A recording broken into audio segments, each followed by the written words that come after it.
Hey guys, it's Yusafa. Welcome back to another episode of Voice of the Community. Today's episode takes us far beyond the usual arenas of Battlegrounds and Alliance War. Our guest, JX, has been part of Marvel Contest of Champions since the beta days, experiencing every rise, fall, and rebirth across more than a decade of play. His story is one of persistence, quitting and returning countless times, yet always finding his way back to the contest.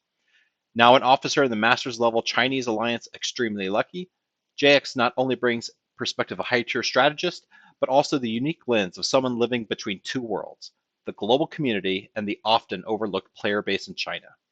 In this conversation, JX sheds light on sensitive but important topics, the fallout of Kabam's broken partnership with NetEase, the struggles Chinese players face just to access the game, and a complicated underground economy of mercenary play and account sales. But JX also brings professional edge. As a UX/UI designer, he offers sharp insights into monetization, game design, and the balance between revenue and player happiness. Before we begin, I want to make something absolutely clear. I do not sanction, and the community should not sanction, any form of racism in this mobile game. We are all here for our shared love of Marvel and competition, and every player deserves to be treated with respect. This is more than just a player's story. It is an exploration of what happens when a global game leaves part of its community behind, and how design decisions ripple across borders. From personal struggles to community-wide challenges, JX joins us to share his voice, his experience, and his hopes for the future of the contest. Ladies and gentlemen, JX. Hey guys, it's Yusafa, and welcome back to another interview with Voices of Community. Today, I'm so excited. I have JX online, and he's the very first Chinese player that I've actually played with, or actually interviewed, and so I'm excited to introduce him. JX, how about you give a little introduction about yourself, how you came to the game, and what makes you excited to be part of the MCOC community? Hey guys, I'm JX. So I'm currently in the alliance called Extremely Lucky. That name is in Chinese, of course. My alliance is trying to push for masters. Okay. And I started to play this game since 2014 beta. So the very beginning of this game. Ever since, I think I quit countless times and I came back countless times as well. So yeah, that's about it, my experience. So you've been around since the beta. Can you walk us how you first discovered MCOC and what those early days were like? Oh yeah, that's a very funny story. So I was in Singapore in 2014. Wow. And then I saw a Chinese version of Reddit. They're posting a Marvel Combat game ads, not like ads, more like a promotion from someone else. And I saw the game and the character design is very similar to like Marvel versus Capcom. That's what it reminds me of. And then they're trying to teach me how to download the game in beta. So I have to switch my app store to Denmark or something. It's really weird. Right. So I switched my app store to Denmark. I found the game and I downloaded the game and started playing. And during the beta time, there's no fancy like champion kit or anything. It's just arena 1v1 and there's some story content for you to do. It's very simple and just very I think it's like it just removed the complexity of the nowadays game as well, you know. It's just simple and just very straightforward.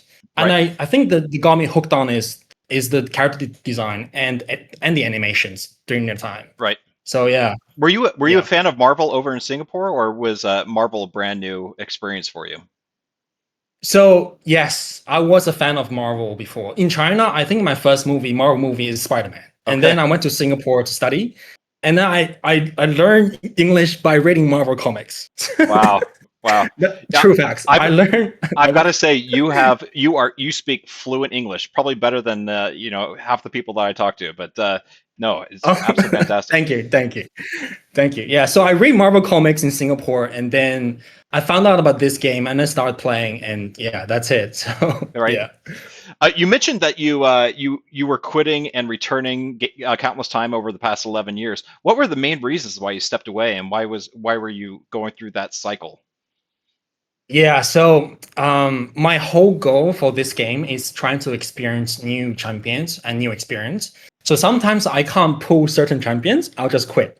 Right. Or sometimes sometimes I just get busy. I'm like, I can't keep up. So I just have to quit. So the last time I quit this game, it was around 2023 November-ish, I think. I think the reason because I can't pull the piggy. That Spider Don't Ham. have so it's yeah Spider Ham. So I Yep. can't pull him. I'm like I'm gonna give up because I opened so many titans. I Yep. can't get him. I'm like I'm gonna give up until I pull him. So last year around November, I pulled him from the normal 7-star crystal. So Right. it's time for me to come back. So trying to experience the new game, you know. Right. So I came back in last year around like Christmas time, I think, Okay. and then started to playing again. So now is almost a full year. Wow. Wow. So your current Yeah. alliance, you mentioned, so you're in the alliance extremely luckily, and I'm assuming it's one of those Chinese character alliances that none of us North Yeah. Americans can pronounce. Um, Yeah. so what's your role in that alliance? Do you do war planning? Do you strategy? How do you? Yeah, Yeah. I'm an officer in that alliance. I Okay. do defense and attack strategy as well. Okay. I'm in charge with two battle groups in defense, but only one battle group for attack. Okay. So it has been like fun and stressful at the same time Right. to play that high tier war. Yeah. The other players in your alliance, are they China based or just all Mandarin speakers? They're all Mandarin speakers, Okay. but I think few of them have been to US before, so they Okay. have been living there and then went back to China. Okay. So yeah, but yeah, it's like the benefits of being in the Chinese alliance is no time zone issue because we Yeah. can communicate like throughout the day. Because me living in Australia right now, the time difference only 3 hours, so Yep. it's not much. So we can chat during daytime. Yep. It's very convenient for me. I have been to like other alliances before, like when I was back in like 2020, maybe 2023. Yeah, so like North America, and there's some time zone stuff as well, so I need to deal with. Right. But in Chinese alliance, you don't have that issue at all. Yeah, Yeah. I am very interested in everything you have to say because being in For Loki and a North American based alliance, even though we do have some people over in Europe, but and other English speaking countries, it's we all share. We all share one thing in common, and that's we don't speak Mandarin. And we Yeah. really have no cognizance of what happens in China or in those Mandarin speaking alliances. Now, I know that you over the past 11 years have had a lot more experience or more experience, exclusive experience in those alliances, and you have some experience over there for what the plight of the Chinese players are going through currently, and that's what I'm really Yeah. interested in. So Yeah. in our pre-work, we did talk about certain things that I have no cognizance of, no experience, and one of those is that you've seen some cheating when it comes to uh, Chinese alliances or how cheating affects Chinese alliances. Could you expand upon that? Yeah, so when you're competing in like tier one, tier two alliance war, Yep.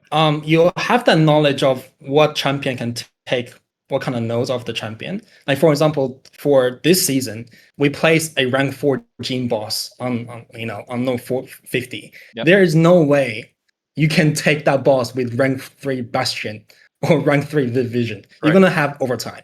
So instantly we knew that's like cheating straight away. Yep. When the player finish the fight with full health, like no damage taken, and with the rank 3, we know instantly that's like a cheating straight away. Yep. And I have encountered a few cheating before in tier 2 as well, but that wasn't like really obvious. But this one is like super obvious when you have like in this experience before.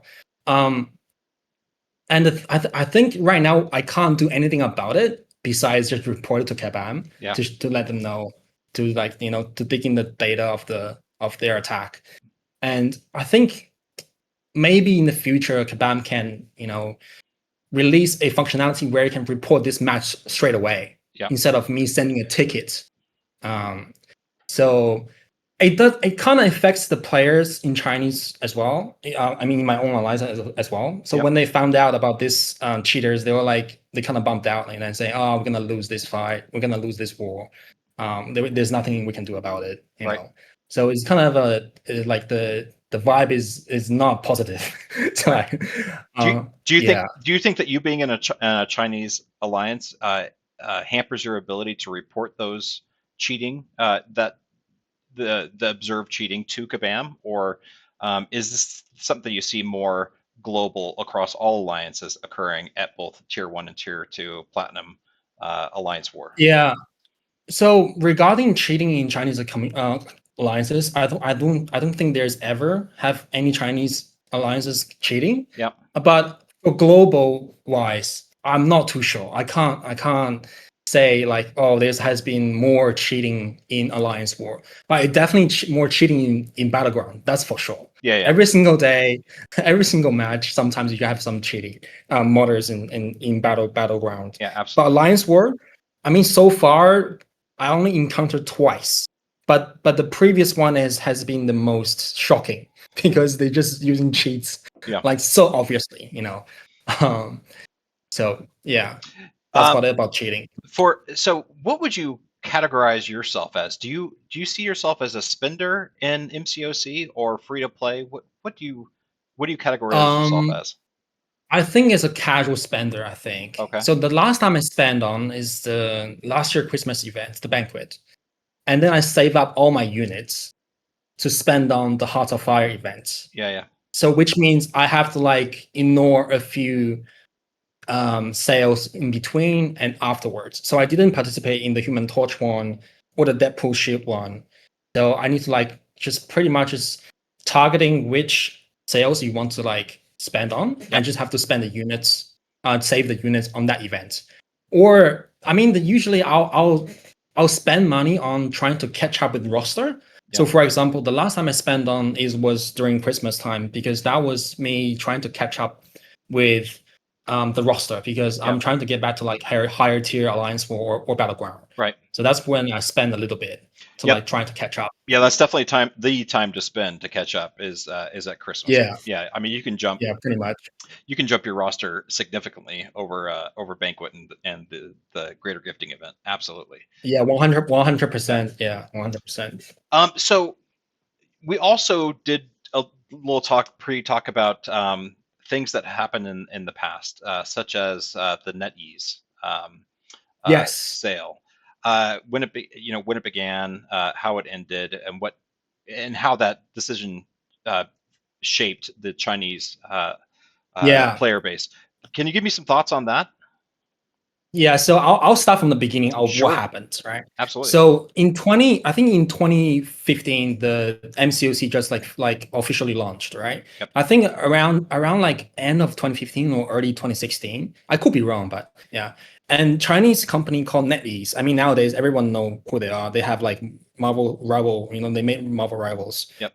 So during the time, NetEase has this like company called, I think, Botrend Games, something like that. So they're like a proxy of our partnership with Kabam during the time. Okay. And they launched a Chinese server, which only targeting Chinese players, and Chinese players can using logins, logging their accounts, but they only can play in the Chinese server. So they can't access the main server, which I'm playing at during the time, of course. I think for Apple, it was the round time was around 2015 to 2017, and they shut down Apple server. For Android user, it was shut down in 2022, I think. Okay. I could be wrong, but shutting down means the player lose everything, which means there's no refund. Right. They before the shutdown, they will have like a huge discount in buying crystals. But the players just lose everything. They lose their progress. They lose their champions. They pretty much lose everything. The main reason for them to shut down, I think, it's because the revenue wasn't there. Yeah. For Kabam to continue, or something to do with NetEase. They handled some relationship it didn't end well. I could be wrong. I don't know what happened. Yep. But the community was super pissed. I can tell you straight away. And some of them just quit for good. Yep. They never come back. Some of them starting a new game, or buying accounts. I mean, that will happen later. I'll tell you about that story later. Sure. So I think a majority of the players in China quits during the time when the server shut down. Right. So which is really sad to see.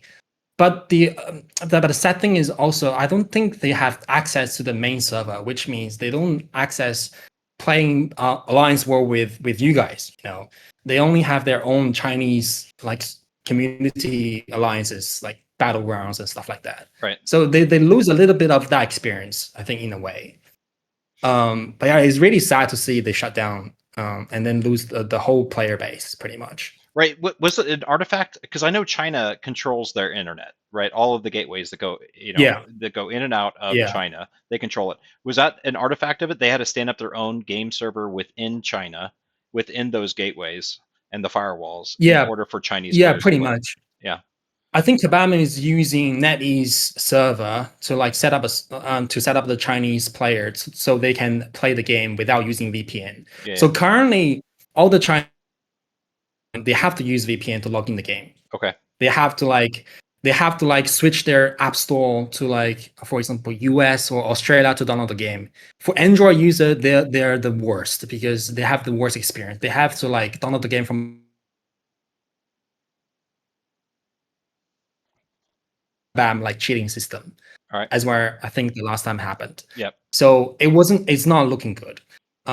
So they log in every time using VPN, downloading the game like using not like official way, but they're still loyal, So they just keep coming back, I think. Yep. So how big is the player base over in China? Is it big? Yeah. I would say it's small. Okay. I would say it's small. I think around like 1,000 to 2,000 people. Okay. I mean like 10 WeChat groups. Okay. In MCOC in China, every WeChat group is around like 400 to 500 people, and they have like 1,000 messages every single day. So they're like active user, active player in a way, of MCOC. So I think 1,000 to 2,000 people, I would say, but people quitting this game every single day in China. Yeah. Well, it sounds like a hassle because if they have to VPN every single day in order to connect to the live servers, I mean that just seems like a huge hassle.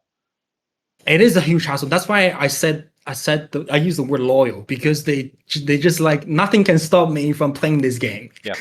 They will figure out a way to play this game. Yep. And the worst part is you can't access the Kabam's web store without using VPN. Yep. Which means the whales in China, they can't whale out like normally. Right. It's kind of in a funny way because there are some big whales in China. They spend a lot of money. Oh, I'm sure. Into this game. Yeah. So it's kind of like they have to use VPN. It's an untapped resource that Kabam cannot touch because of either politics or technical reasons why they can't connect their web store to those purchasers. Absolutely. Yeah, I think after 2022, Kabam switched their cloud server to like Google. Yeah. Maybe. I could be wrong. That's why they can't access the players in China that can't access the server. Because in China, you can't access Google, YouTube. They don't have this. They don't have CCP videos on there. They don't have it. They don't have the resources. Yeah. So that's why there's a hassle for them to like do anything regarding MCOC. If they want to watch a war video or watching a live stream, I mean, they have to like use a VPN, to watch it. Yeah. To log in the game every single day as well. So not a while ago, just a few months ago, there was a large ban wave, and we in North America and the America, Canada, Europe, whatever, we saw this huge ban wave happen. How did the ban wave impact or affect Chinese players? So as I mentioned before, because the Chinese players using VPN or if they are Android user, they have to download the game from third party store. Yep. They got like huge ban wave across my alliances and a few other top tier alliances. So they were flagged because they were using VPN to get into the live servers. Yeah, wow. they were flagged hard, like because and during the time they know I'm the guy who can talk in English and writing in English as well. Yep. And they're asking me to help them. So during the time I reached out to Kurt Bros. And I know Kurt Bros can reach out to you. Yep. So I wrote a long message for Kurt Bros to send to you for you to like see what's happening. And I'm trying to reach out to Kabam Mac as well to let them know they're innocent. They're just trying to play the game. They have done nothing wrong. Yeah. They just, got caught in the chaos of this ban wave. And a few of my friends who got lifted a few days ago. I'm sorry, a few days after the ban wave. Yeah. And a few of them like gets like 30 days ban because they used some third party software or downloaded the game from third party store. Right. They got like 30 days ban. Obviously, they are very angry. They have like very confused on what's happening. Right. And I can see how it can be frustrating. I mean, if they were required to use other applications, VPN, third-party software, in order to connect to the live servers because the Chinese regulations not allowing them to do it and go outside the firewalls and their gateways, I can see how it's and they can only speak Mandarin. I can see how they can be wicked frustrated by not being able to plead their case to these English-speaking companies. Yes, Absolutely. they're very Yeah. like beyond frustrated. Like during the time that my WeChat group like exploded, like pretty much everyone is asking what's going to happen with my, because they have experienced this before. Remember, like during the NetEase time, Yeah. some of these players from that time, they started like from NetEase and then erase all the data of all their progress, and then now Kabam is trying to do it again. They're like scared, you know. Yeah. They saw the band. So luckily there's like they all like fine right now, I think, but a few of them quit during the time. I know, which is sad to see. Yeah, and you said, I mean, with the player base being so relatively small, like 1,000, 2,000 players, Chinese-based players, losing any fraction of those is going to be a big impact to the player base within one of the largest Oh countries in the world. huge. Yeah, huge impact if you lose like one or two players in Chinese community. Yeah. Yeah. So at the top tier, you've seen alliances do some pretty unusual things.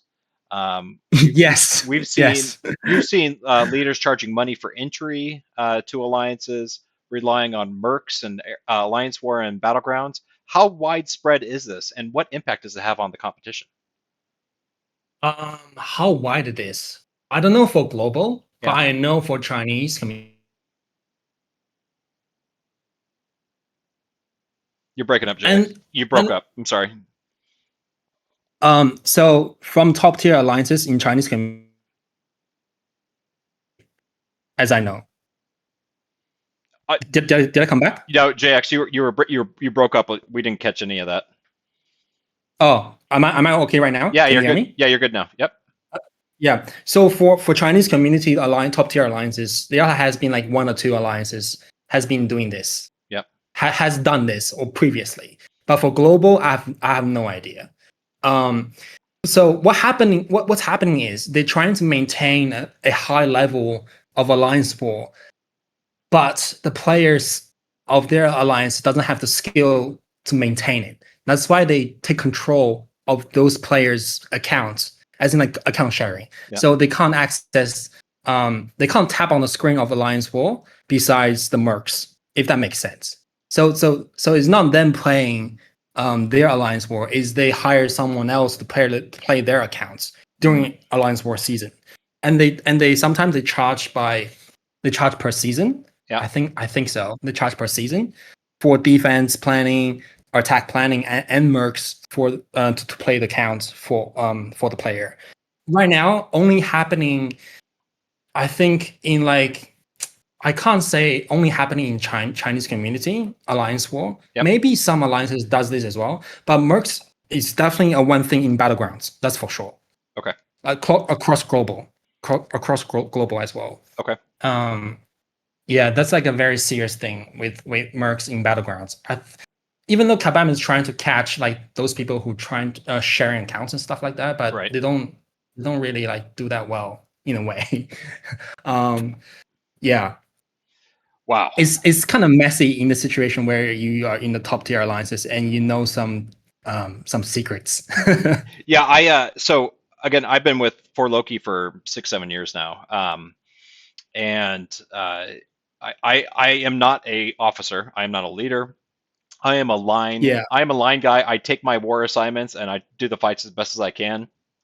Die a little bit more than I should, but I try not to, and I have not been involved in a lot of the intra planning stage and stuff like that. Yeah. And I stay outside of the politics of a lot of the inter alliance, communication back and forth. So I Yeah. I am ignorant of a lot of the stuff that is going on, even though I do try to keep my I I'm pretty sure there's alliance, like a big, very big alliance a few years ago, or got tanked by Kabam. oh yeah, Um, absolutely, yeah, yeah, yeah, so that's pretty much the same happening here right okay, now in Chinese community. okay, There has been a few of them popping up, but I'm not saying Kabam should like put an end to this, but because if they put an end to this, I don't know what's the solution here. Because if they put an end to this, they might lose some Chinese players for sure. yeah.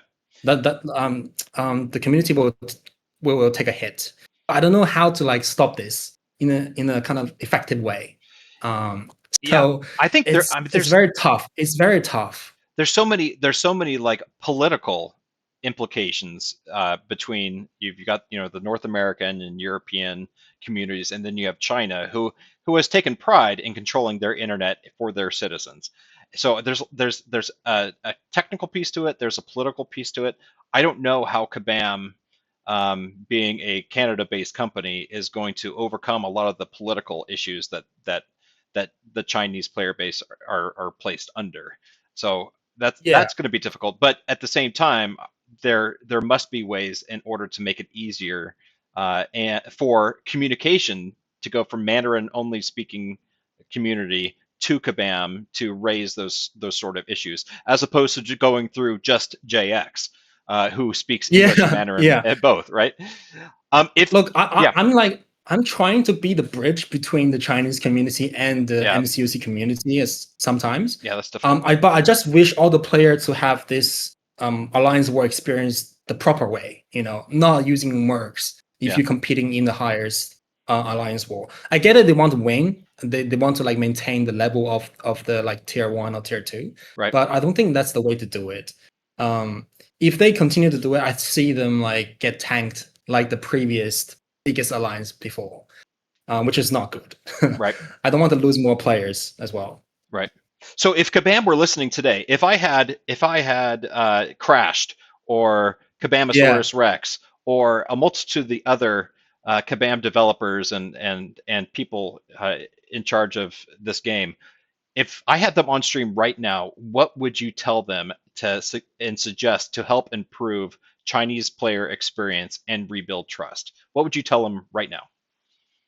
I would say try to like, I don't know how they do with the server thing, because I really wish Chinese player can just access the main server Yeah. without using VPN and download the game that without using like third party store. Yep. I would say give them a try again, because after they shut down the Chinese server, Marvel has been like a huge hit in China, because right now NetEase has the biggest game in the world. It's called Marvel Rival, Yep. right? And then Right. they have another game called Marvel Mystic Mayhem. I think it's like a mobile game. Yep. They like two Marvel-based games. They have some players in China playing this game like nonstop. And they don't So have the I would say VPN. They don't have the VPN to no, those games, right? All right. no, absolutely not, because their server is based in China, I think. Yeah. But yeah, China are like opening the server to like global players as well. Yep. So maybe I don't know how they can achieve this, but definitely try again with the markets in China. Maybe also, man, I need to bring this up. The translation in Chinese in this game is awful. They need some love, because as a Chinese player, I can't understand it. Right. I really can't understand it. I mean, even though I played this game 11 years using English, nothing but when I switch back to Chinese, I can't understand a single word. I'm Right. like, I'm done. I can't understand. Well, maybe I'll Yeah. bring that up to Kabam Vincent next time I talk to him. They need to Yeah, work on their sometimes I translation. can't. I really can't understand it. Like, what's going on with these nodes? I need to switch back. Yeah. So we haven't talked about this yet. So in your real life job, you're a UX UI designer, right? Yes, I am. I So am. so for people who don't know, so UX, user experience designer, for like web pages, games, technology. That's what you do. Yeah. You focus on how to best provide the best user experience Experiences. to the customer. Yeah, and yeah, designing UI. I'm in the Web3 world Yep. before, and then I did a few NFT jobs and stuff like that. But only designing, not building. Okay. So I know a little bit of like the user stuff. and I did a few global clients like Coca-Cola, League of Legends. I mean, those are confidential projects. I can't talk about it. Yeah. So yeah, from like a user experience designer point of view, I think the game is 100% improving. Yeah. I would say.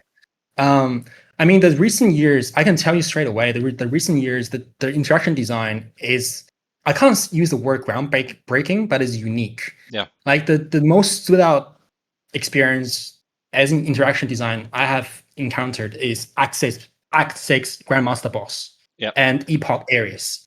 So those two champion boss design stood out because it's like you have to do some certain interactions to making damage. That's like never seen before, or it has been introduced but not in the advanced level like that before. Yeah. So I think those like very stood out to me. It's very interesting for me to play that content. It's like really fun for me.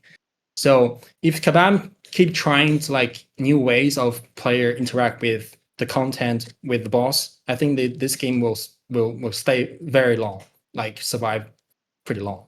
Right. In the design world, of course. But however, they need some love for PC UI.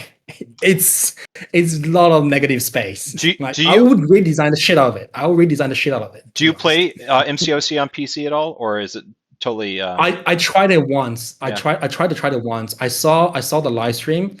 I'm like, no, I'm not gonna try that because there's so many empty spaces around the UI. I mean, it needs some love. Like I could design the shit out of it.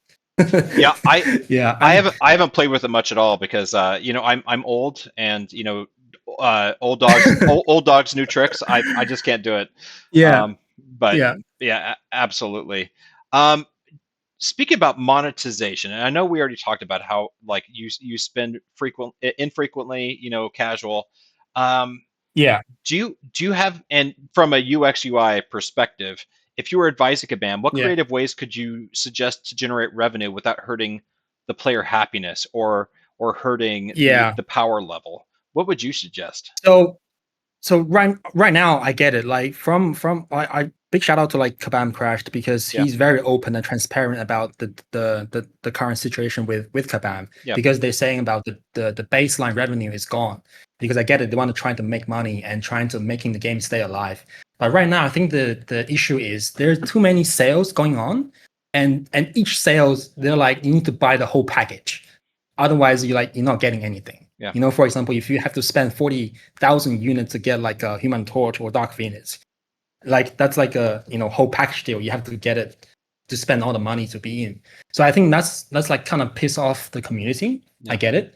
But to solve this, it's pretty simple. You're making smaller sales, but with bigger values. Like to making player think, oh, if I spend a little bit, I can still get some values out of it. Right. I think that player will. I think that could solve this potentially. So, but I could be wrong. So break out the big events, like Heart of Fire, or into smaller, like better value. Better value sales, I think, could increase the player want to like buy the bundle or package. I think in a way you don't have to spend $800 to get a champion, but if you spend 50, you get some other stuff maybe. Right. I mean that's for Kabam to figure things out. Yeah.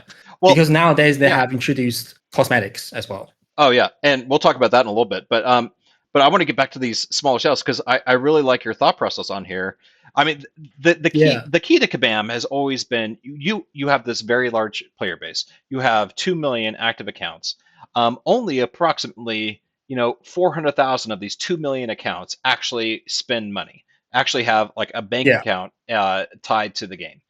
And what the Kabam needs to do, or what they've tried to do, is the Holy Grail is pushing people from the non-spending free-to-play accounts into the spending accounts. And if you give them small sales but extremely large value for that small sale, like $20 for a T7V. That player will. I mean, that player base will get like increased by huge like amount. Like, I mean like the player will just buy that bundle. Like, and that's like a no-brainer. If you broke up again, JX. Hello. Hello. Yeah. Okay, Hello. sorry, you broke up again. Got you now. Sorry. Yeah. So I'm saying like smaller sales 100% can increase the revenue. Yep. But you don't have to do like too frequently. But if you keeping the pace like right now, as in like the bigger sales, transforming them into smaller sales, I think that will definitely get some revenue out. Yeah. Instead of the community saying Kabam is like greedy and something like that, to making the community angry. So what? So what do you think about cosmetics? I think it's the way to go, to be Okay. honest. Okay. I'll be very honest here as like a designer perspective, because I need to think about the budget they have to put in to making the cosmetics, right? Yep. So there have been some arguments saying if Kabam is trying to design a cosmetic like a skin changing the champion's look, Yep.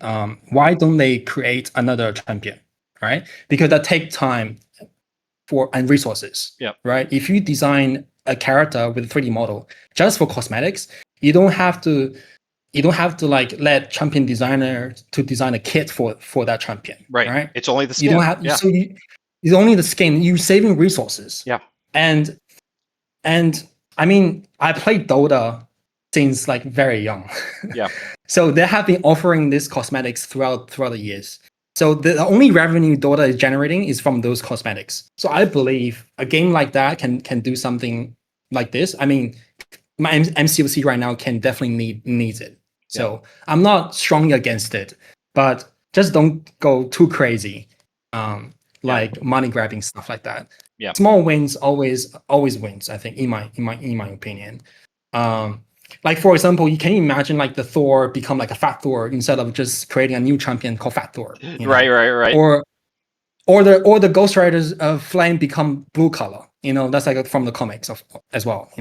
So it's stuff like that is like very cool but unique. Could get player to spend a little bit more to making their champion feel unique. Yeah, absolutely. Yeah, I mean, it makes sense to me as long as you don't affect the mechanics of the character, the abilities, mechanics. Yeah, of course. As long as the hitbox, Yeah, you're pretty much changing the animation of this character, so it doesn't involve with anything with changing a new kit or with the interactions and stuff like that. So you're saving all the resources. You only need the 3D artists to do their jobs. Yeah. Yeah. All right, so JX, I am going to start wrapping this up. I have a few more questions for you, if you don't mind, but we're going to wrap this up. All right, so looking back on your 11 years playing this game, of course, you went on and off, coming back to the game over the years.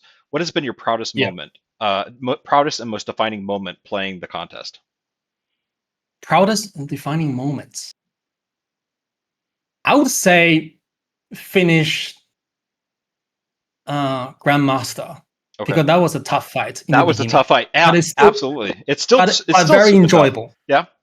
Yeah, very enjoyable. Yeah, it was like a puzzle. It was like a puzzle trying to beat that guy. Yeah. You're trying to solve a puzzle. Yeah. It's not like you finished the Collector from Act 5. That's like pretty much just like a dumb brutal fight. Right. I finished the fight. I said, that's not enjoyable at all. Yeah. That's not enjoyable. I finished that Grandmaster when I was like, back in like 2020 or something like that. Yeah. That was like super fun for me. And recently, I think it was Ares from Epoch. Okay. That was like the same feeling as well. It's like kind of similar to like when I finished Grandmaster. Yeah, he was. That's like a very special feeling. Like you have achieved something. Yeah. Like you beat the boss with this kind of interactions design. It's really cool. I really like it. Yeah, absolutely. What keeps you motivated today? Is it competition, community, design curiosity, something else? I think everything. Especially with the design perspective as well. I want to see what Kabam can pull off. Make more new interactions and new champions.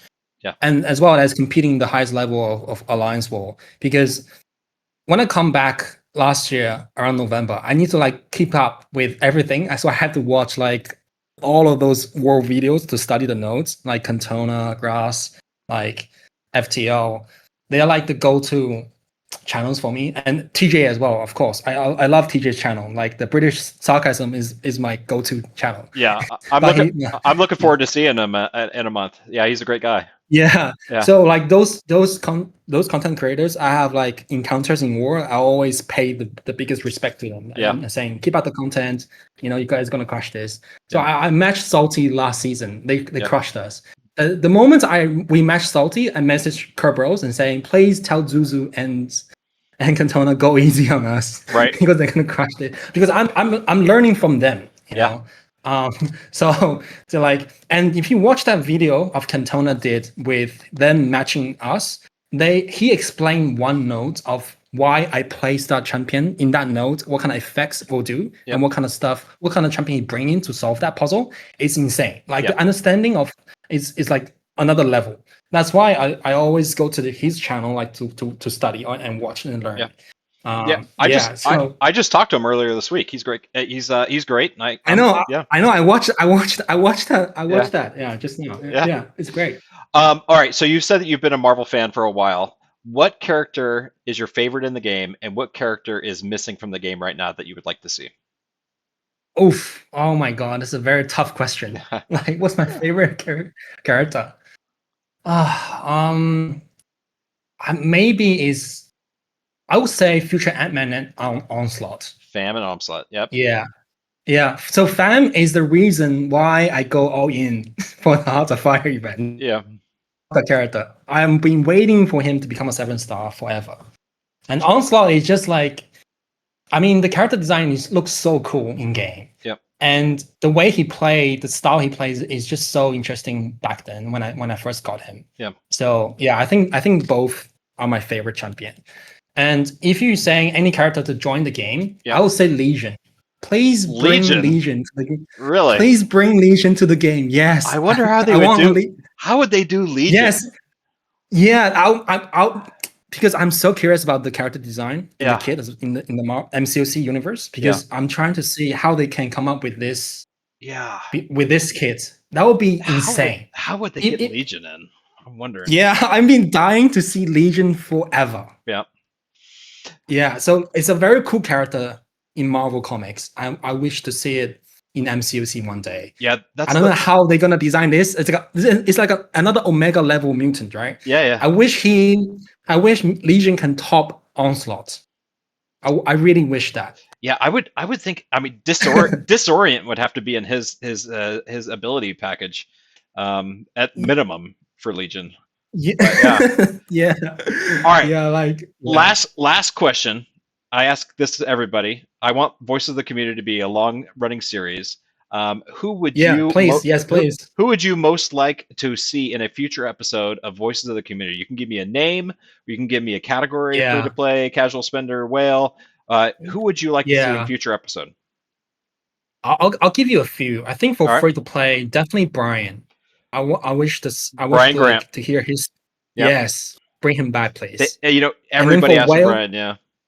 Yeah. For Wales, I think it's Seaton. I think he's been there in the very beginning as well. He sees the game in a very different way as well. As him being a designer of the game. Yep. Sorry, a different game designer, of course. Yep. I think his point of view is also very important. Yep. And lastly is MSD, because he's in uni right now. He's trying to balance life, work, and playing the game. Yep. I think he will be very interesting to talk to as well. So I think those three. So I have put feelers out to Brian. He hasn't responded back. Seaton and I are trying to figure out a time. He's traveling across the world right now. Then I have not approached Misty yet. But that would be that's a good shout. Absolutely. Yeah, that would be very interesting to hear as well. Yeah. So. All right, dude. So this is going to conclude our interview for Voice of the Community. Everybody watching, please like or subscribe. This video helps me put out more videos and more interviews. It helps the channel grow. So please hit the like and subscribe. And JX, thank you so much for spending your time with me, man. Thank you so much for educating me on all of the plights and challenges that the Chinese players do have. And I am definitely going to raise these issues up with Command C if there can be any resolution. But again, thank you. I really appreciate that. Thank you so much. And for everybody else, we'll see you guys in another video. Thank you so much. Peace. Thank you.